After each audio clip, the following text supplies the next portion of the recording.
Que noite foi essa na Neoquímica Arena, meus amigos? Um verdadeiro clássico do futebol brasileiro que entregou tudo, emoção polêmica, golaço, pênalti perdido e um Corinthians que enfim mostrou a cara de um time de Copa. Pela primeira vez na história do confronto entre os rivais Corinthians e Palmeiras, se enfrentaram em um mata-mata da Copa do Brasil em Itaquera. E olha, o Timão fez valer o mando de campo, a força da sua torcida e o retorno de seu trio ofensivo mais aguardado. Rodrigo Garro, Memphis Depay e Yuri Alberto finalmente juntos deram o tom da vitória por 1-0, que colocou o Corinthians em vantagem nas oitavas de final. E não foi uma vitória qualquer, foi uma daquelas em que a entrega, o suor e o detalhe fizeram toda a diferença. Porque esse trio, que ainda está longe de apresentar a melhor sincronia, entrou em campo pela primeira vez em muito tempo e mesmo assim manteve a invencibilidade contra o Palmeiras quando atua junto em casa. Não é coincidência. É sintoma de um time que, quando tem as peças certas e um sistema bem armado por trás, pode ser muito mais perigoso do que muitos esperam. E olha que não foi fácil montar isso. Dorival Júnior chegou, ajustou a defesa primeiro, viu a equipe segurar times fortes como Cruzeiro e Botafogo e só depois começou a dar corpo ao ataque. Só agora ele teve à disposição as principais peças ao mesmo tempo e os resultados começaram a aparecer. O jogo começou com o Corinthians mostrando exatamente aquilo que a torcida queria ver. Energia, entrega, combate. Nos primeiros 30 minutos, o Timão empurrou o Palmeiras para trás. A intensidade dos donos da casa foi absurda, talvez alimentada pela arquibancada pulsando ou pela responsabilidade de fazer valer o mando no primeiro jogo. E aí entra um ponto importante: todo mundo falava que o Palmeiras era favorito, que vinha mais estável, com mais elenco, com um trabalho mais longevo. Mas quem entrou como time copeiro, quem soube jogar o duelo de mata-mata foi o Corinthians. O trio ofensivo assustava, mas o que realmente fez diferença foi a forma como o sistema defensivo funcionou.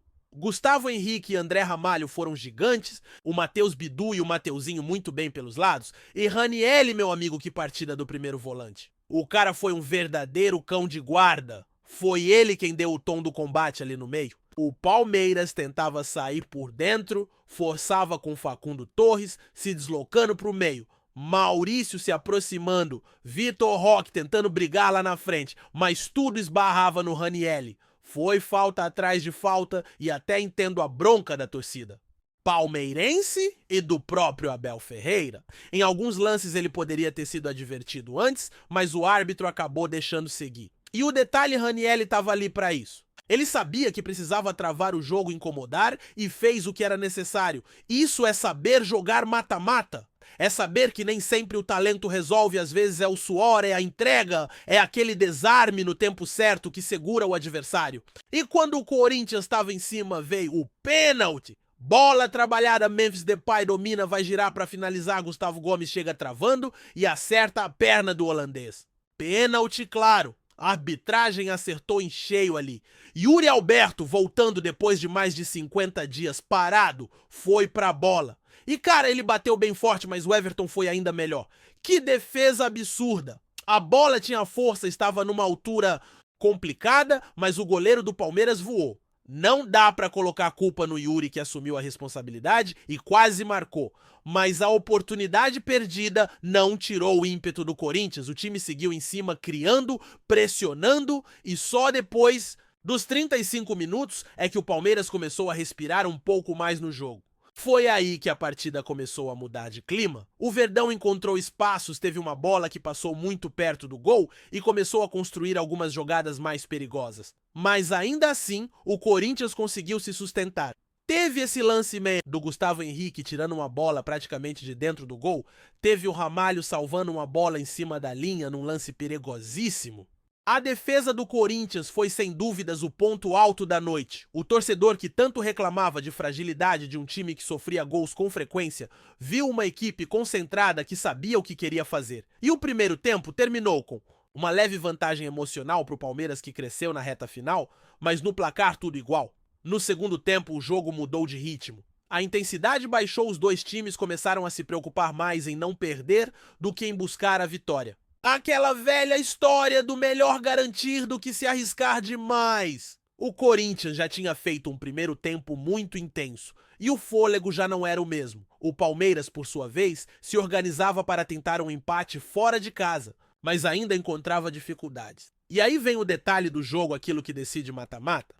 Uma cobrança de falta rápida do Rodrigo Garro Mateuzinho cruza com perfeição e o Memphis Depay, infiltrando nas costas de Gustavo Gomes, cabeceia com categoria para fazer o gol da vitória. O primeiro dele em clássicos, e que peso teve esse gol, a torcida explodiu, claro. Foi um momento de catarse e foi simbólico também. Porque o Memphis é um jogador que divide opiniões por conta do contrato, pelos valores, pelas bonificações por gol, por assistência, por presença em campo. Mas quem acompanha o time de perto sabe quando ele entra ligado, quando ele quer, ele decide. Foram 30 participações em gols desde que chegou. Decisivo na reta final do Brasileirão passado, importante no título paulista. E agora mais uma, vê sendo protagonista. O torcedor não tem que se preocupar se ele custa mais ou menos. Isso é problema da diretoria. O que importa é que dentro de campo ele entrega e em jogo grande ele aparece. Fez o gol contra o Botafogo, fez o gol agora contra o Palmeiras. É disso que um time copeiro precisa. Gente que decide. Depois do gol, o Corinthians tentou administrar e o Palmeiras não se entregou. Abel mexeu no time, colocou sangue novo, tentou mudar o cenário. Aníbal Evangelista Sosa. Todo mundo foi jogado para frente. O Corinthians já não conseguia mais reagir com tanta força e até mesmo os contra-ataques começaram a rarear. Memphis já não tinha mais gás, e Yuri também não. Carrillo, que vive um momento técnico delicado, teve nova atuação apagada. O cara tá numa fase estranha, errando domínio, passe simples. E olha que o Dorival posicionou ele do jeito que ele gosta. Losango certinho no meio com Martinez na esquerda, Carrillo na direita e Garro armando. Mesmo assim, nada funcionou para o camisa 22, tanto que foi substituído tardiamente, na opinião de muita gente. Quem entrou no lugar dele foi Bidon, que chegou dando carrinho na lateral e já calando quem diz que ele não marca. É outro que, se tiver sequência, pode ajudar. Mas o Palmeiras vinha para o tudo ou nada e chegou a empatar. Bola na área, Gustavo Gomes desvia e Maurício sozinho fuzila Hugo Souza. Seria o empate, mas o VAR chamou e anulou o gol por impedimento do zagueiro paraguaio. E olha, é aquele tipo de lance em que a imagem parece não bater com a marcação. A linha traçada mostra impedimento, mas a olho nu parece mesma linha. E aí entra toda aquela discussão sobre a transparência da tecnologia. A ferramenta que temos hoje ainda é operada por humanos e falha. Não é a primeira vez que acontece e não vai ser a última. Claro que o torcedor do Palmeiras ficou indignado e com razão. Abel abandonou a coletiva mostrando toda a sua frustração. Mas também é importante lembrar que todos os clubes já foram beneficiados e prejudicados com essa tecnologia. Corinthians, Palmeiras, todo mundo. O problema é que ela ainda não é confiável o suficiente para encerrar discussões. E por isso, o impedimento semiautomático precisa ser implantado logo. Não dá mais para decidir confrontos grandes com uma ferramenta que deixa dúvida. A sensação de injustiça fica no ar, mesmo que tecnicamente a decisão esteja certa. Depois disso, o Palmeiras ainda tentou. O Corinthians, sem fôlego, recuado, apostava num contra-ataque aqui e outro ali, mas já era visível que a parte física pesava. Yuri já não conseguia ganhar no mano a mano, Depay escorregava, perdia a bola. O meio-campo já não acompanhava, mas a defesa seguiu firme. E quando o juiz apitou o fim, a vitória foi comemorada como tem que ser. Porque não é só um 1-0, é um recado. É um Corinthians que sabe como jogar a Copa. É um time que muda de postura nesses jogos. Contra o São Paulo não foi assim, mas contra o Palmeiras foi. E isso, por mais contraditório que pareça, faz parte do DNA do clube. A grande questão que fica no ar é por que esse time não joga assim no Campeonato Brasileiro? Por que essa energia, essa entrega, esse nível de competitividade não aparece contra o Red Bull? Bragantino contra o Cruzeiro, contra o Vitória? A resposta talvez esteja na mentalidade do elenco. Tem jogador que gosta de jogo grande, que se motiva com torcida. Com clássico, com pressão. É o perfil de um grupo que se adapta melhor ao formato de mata-mata? Que tem dificuldade em manter regularidade, mas que cresce quando o jogo exige. E é por isso que muita gente aposta que esse Corinthians pode sim sonhar com o título da Copa do Brasil. Não porque é o melhor time, mas porque sabe jogar esse tipo de jogo.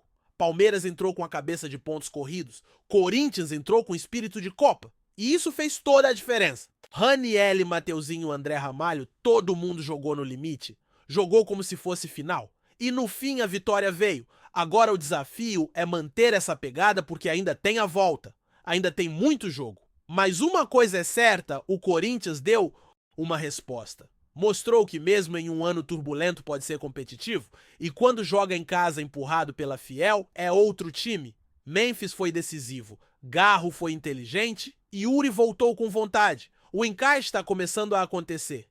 E a defesa, que era o calcanhar de Aquiles, virou ponto forte. É esse Corinthians que a torcida quer ver. Não aquele perdido do Brasileiro, não aquele que parece sonolento contra adversários menores. A Fiel quer esse Corinthians. Aquele que encara o Palmeiras de igual para igual, que vence, que segura o resultado e mostra a alma. Porque no fim das contas é isso que ganha mata-mata. Nem sempre é o mais bonito. Nem sempre é o mais técnico, às vezes é o mais copeiro. E nessa noite em Itaquera, quem teve cara de campeão foi o Timão. E mesmo com essa vitória suada, importante e simbólica, não dá pra dizer que o Corinthians foi perfeito. Ainda tem muito a melhorar, principalmente na parte ofensiva que carece de entrosamento entre as estrelas. É claro que dá pra entender, Memphis Garro e Yuri Alberto não atuavam juntos há meses e quando entraram em campo, apesar da entrega, ainda mostraram certa desconexão nas jogadas mais elaboradas. Houve momentos em que o Garro tentava acelerar e ninguém acompanhava. Em outros, o Memphis recebia e o Yuri já estava deslocado fora do ponto de apoio. São ajustes que o tempo pode resolver desde que esses três permaneçam saudáveis e o Dorival continua insistindo no entrosamento deles. Mas o que já deu para perceber é que o nível técnico individual desse trio está muito acima da média e isso por si só muda o cenário de qualquer confronto. A questão física, inclusive, foi determinante para que o Corinthians recuasse tanto na segunda etapa. O time foi se apagando aos poucos, como uma vela que queima demais no início e depois começa a diminuir a chama. Yuri Alberto, por exemplo, que teve um começo de jogo intenso, ajudando na pressão e nas transições, acabou se arrastando nos minutos finais. Memphis também, depois do gol, praticamente não conseguiu mais dar sequência às jogadas. E o meio de campo que começou combativo passou a ceder espaço. Não é falta de vontade, é desgaste mesmo. O ritmo do primeiro tempo foi tão alto que era quase impossível manter o mesmo nível durante os 90 minutos. Isso só mostra o quanto o Dorival precisa encontrar soluções dentro do elenco. Carrillo era uma delas, mas vem sendo um ponto fora da curva. O rendimento dele preocupa porque já são vários jogos em sequência sem conseguir contribuir de verdade. É nítido que o jogador está sem confiança. Os gestos técnicos estão comprometidos, domínio errado, passe forçado, decisões equivocadas. E o mais curioso é que ele está jogando exatamente na função que gosta do jeito que jogava. Com Ramon Dias, mesmo assim, parece que algo travou. Seja a ausência do Ramon, seja uma questão mental, a verdade é que Carrillo virou um problema e o Dorival vai precisar pensar rápido se quer dar ao time mais solidez. Quando Bidon entrou no lugar dele, a dinâmica mudou um pouco. Bidon não é o tipo de jogador que enche os olhos, mas é funcional. Entra com energia, com vontade de marcar, cobre espaços, dá carrinho. É aquele tipo de jogador que talvez não resolva o jogo com um lance genial, mas que colabora com o sistema coletivo. E num time de Copa isso vale ouro. Dorival ainda lançou Charles na reta final, também tentando fechar o meio-campo e manter a vantagem.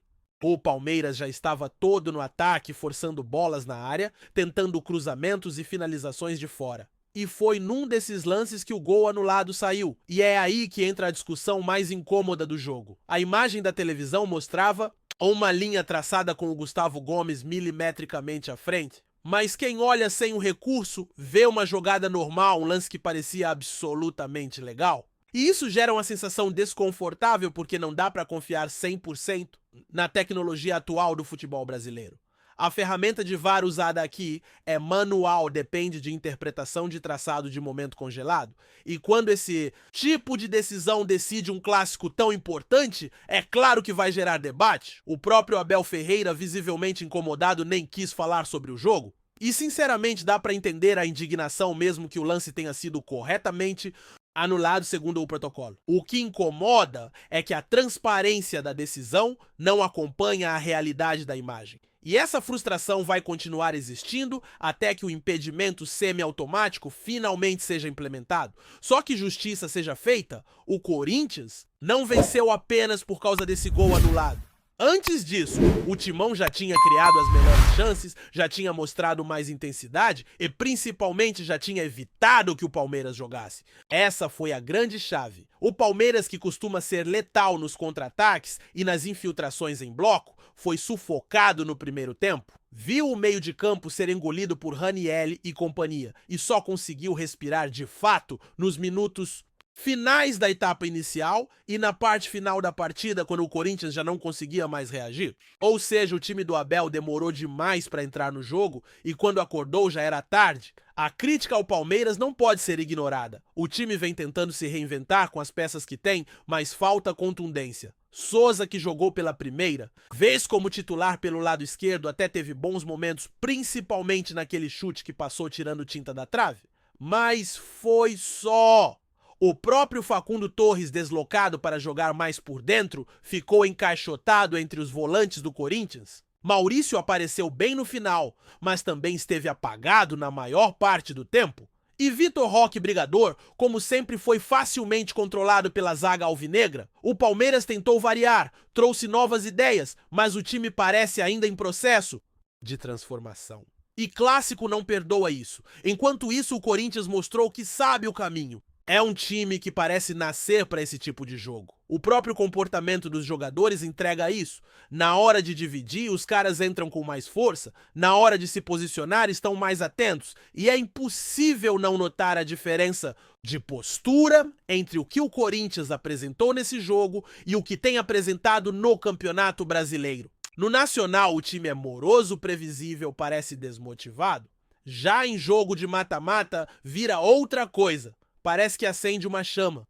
Talvez porque os jogadores gostem do palco do drama, do tudo ou nada. Talvez porque o formato da competição permita jogar com mais estratégia. Mas o fato é que esse Corinthians, o da Copa, é completamente diferente do Corinthians dos pontos corridos. E isso levanta um ponto interessante sobre a mentalidade do elenco. O que motiva esse grupo? O que faz esses jogadores correrem tanto num clássico e parecerem apáticos em outros jogos? Será que é só o adversário que muda? Ou o clima de decisão que provoca esse salto de intensidade? É uma pergunta difícil de responder, mas que precisa ser feita. Porque se esse time consegue jogar em alto nível contra o Palmeiras, por que não repete isso contra o Bragantino, contra o Cruzeiro, contra o Bahia? Não é só uma questão física. É mental, é foco, é motivação, é saber que um jogo pode valer o ano. E talvez falte ao Corinthians entender que cada rodada do Campeonato Brasileiro também vale? Mas aí é outra conversa. O que fica claro é que o time encontrou uma base defensiva sólida. Hugo Souza, ainda questionado por alguns, fez um jogo seguro, não teve culpa no gol anulado e nas bolas aéreas se comportou bem. Gustavo Henrique foi um monstro. André Ramalho mostrou personalidade. E nos lados, tanto Matheus Bidu quanto Mateuzinho foram muito bem, especialmente Mateuzinho, que participou do gol e foi bastante consistente na marcação. O setor mais elogiado do jogo, com razão, porque foi a defesa que sustentou a vitória, que segurou a vantagem mesmo quando o Palmeiras veio com tudo que protegeu a área com raça e inteligência. O meio-campo mesmo, com a queda de Carrillo, teve pontos positivos. Martínez deu equilíbrio, Garro foi inteligente e Ranieri foi simplesmente perfeito na função de destruidor. Ele tem cara de jogador copeiro. Não brilha, não aparece no Fantástico, mas é o tipo de peça que decide mata-mata. Sabe marcar, sabe travar o adversário, sabe incomodar. E nesse jogo ele foi insuportável para o Palmeiras. Um leão ali na frente, da zaga que não deixou ninguém respirar. Já no ataque, o talento individual ainda está acima do coletivo. Memphis decidiu, Yuri correu, brigou, mas sentiu a falta de ritmo. E Garro, que está se soltando cada vez mais, parece ser o cérebro que o time precisava. Agora a perspectiva muda. O Corinthians sai com uma vantagem importante, mas sabe que no Allianz Parque o buraco é mais embaixo, o Palmeiras vai com tudo, vai vir mordido, vai pressionar. E o Corinthians vai precisar repetir esse nível de concentração, de entrega, de organização. Vai precisar dos mesmos heróis, vai precisar principalmente Manter a consistência defensiva, porque vantagem mínima é traiçoeira e um vacilo pode custar caro. Por isso, Dorival tem um desafio grande pela frente, preparar o time para repetir a atuação. Ou ao menos manter o padrão de competitividade, e isso passa por uma boa gestão física e emocional. Porque Copa é isso, cabeça no lugar, suor e inteligência, e um pouco de sorte também. A torcida, por sua vez, tem motivos para se empolgar. Porque o time mostrou que pode competir em alto nível, porque as principais peças estão começando a jogar juntas e porque depois de tanto tempo o torcedor do Corinthians viu novamente uma equipe que honra a camisa nos momentos mais importantes. Foi um Corinthians valente, intenso, copeiro, um Corinthians que se parece com a sua história. Claro que ainda tem muito chão, ainda tem o jogo da volta e ainda há muitas coisas para ajustar, mas o recado foi dado. O Timão está vivo, está na briga, e se jogar com essa alma, com esse espírito de Copa, pode incomodar qualquer um. Não é favoritismo, não é oba-oba. É só a constatação de que quando quer o Corinthians joga, quando sente o cheiro de clássico, de decisão de rivalidade, ele responde. E foi exatamente isso que aconteceu em Itaquera. O Palmeiras, por outro lado, vai ter que rever algumas coisas. O time é forte, é competitivo, mas precisa ser mais incisivo. O meio-campo precisa funcionar melhor. As novas peças ainda não mostraram regularidade. E Abel vai ter que encontrar soluções para quebrar defesas bem armadas como a do Corinthians, porque do jeito que foi, o time só reagiu quando estava atrás no placar. E em mata-mata isso pode ser tarde demais. Enfim, um clássico como há muito tempo não se via. Com emoção, com polêmica, com gol decisivo e com cara de mata-mata, o Corinthians fez o que precisava, saiu na frente e mostrou que mesmo em uma temporada instável, ainda tem fôlego e estrela para brigar. Agora é manter a pegada, porque a Copa do Brasil exige constância e cada detalhe conta. Se repetir a atuação, pode sonhar. Se relaxar, pode pagar caro. Mas uma coisa é certa, a Fiel voltou a acreditar. E quando isso acontece, meu amigo, tudo pode acontecer. Antes de prosseguirmos, te pedimos que deixe seu like e já se inscreva no canal para não perder nenhuma novidade exclusiva do Corinthians continuando. A rivalidade entre Palmeiras e Corinthians ganhou mais um capítulo quente após o confronto de ontem pelas oitavas de final da Copa do Brasil. Após a derrota por 1-0, o treinador do Palmeiras, Abel Ferreira, não poupou palavras ao deixar o campo em tom ríspido e visivelmente irritado. O técnico português declarou que sua equipe foi roubada durante a partida na Neoquímica Arena. Embora não tenha apontado diretamente qual lance teria sido determinante para essa acusação, nos bastidores da imprensa esportiva e entre os torcedores, a frase já começou a ecoar como um possível novo escândalo no futebol brasileiro. A arbitragem, como de costume em clássicos decisivos, teve papel central nos comentários pós-jogo. Mas as declarações de Abel acenderam ainda mais a chama de desconfiança e de teorias sobre interferências externas ou decisões mal intencionadas. Fontes ligadas ao clube afirmam que o português já havia demonstrado insatisfação com a arbitragem em partidas anteriores e que desta vez resolveu colocar tudo para fora. O burburinho nos corredores do Allianz Parque é que a diretoria palmeirense pretende enviar um protesto formal à CBF, caso o treinador mantenha sua versão dos fatos nas coletivas seguintes e em seus relatórios técnicos. O gol da vitória corintiana veio em um lance polêmico aos 37 minutos do segundo tempo, quando o atacante do Timão, em posição questionável, balançou as redes após um cruzamento vindo da direita. A equipe de arbitragem de vídeo, VAR, revisou o lance, mas rapidamente validou o gol, o que gerou ainda mais revolta no banco de reservas palmeirense. Abel Ferreira, de maneira enfática, foi flagrado pelas câmeras gesticulando e gritando em direção ao quarto árbitro, aparentemente protestando sobre a legalidade da jogada. O treinador não concedeu entrevista coletiva, mas em conversa informal com alguns jornalistas na zona mista, deixou escapar que o Palmeiras não jogou só contra 11, sugerindo interferência extra-campo. Essa fala rapidamente se espalhou entre repórteres e comentaristas, gerando especulações de que o comandante palmeirense estaria insinuando favorecimento deliberado ao adversário. Em um clássico com tanta história, qualquer detalhe vira combustível para a rivalidade. Agora, circula a hipótese de que Abel Ferreira pode ser convocado pelo STJD. para explicar suas declarações, o que tornaria o ambiente ainda mais tenso. No futebol nacional, às vésperas do jogo de volta, que promete ser carregado de emoção e principalmente pressão, nos bastidores do Palmeiras, dirigentes e membros da comissão técnica evitam declarações públicas. Mas há rumores de que a insatisfação com a arbitragem vem crescendo internamente ao longo da temporada. A fala de Abel Ferreira teria apenas vocalizado o incômodo que já vinha sendo cultivado nos corredores do clube. A derrota para o maior rival em um jogo de mata-mata, ainda mais por um placar magro e envolto em controvérsia, só aumentou a temperatura no Palestra Itália. Há quem diga que jogadores como Gustavo Gomes e Rafael Veiga também teriam reclamado com a arbitragem após o apito final, embora comedidos em suas palavras diante da imprensa. O que se comenta é que os bastidores do Palmeiras estão fervendo, com a cúpula do futebol almejando uma resposta enérgica da confederação.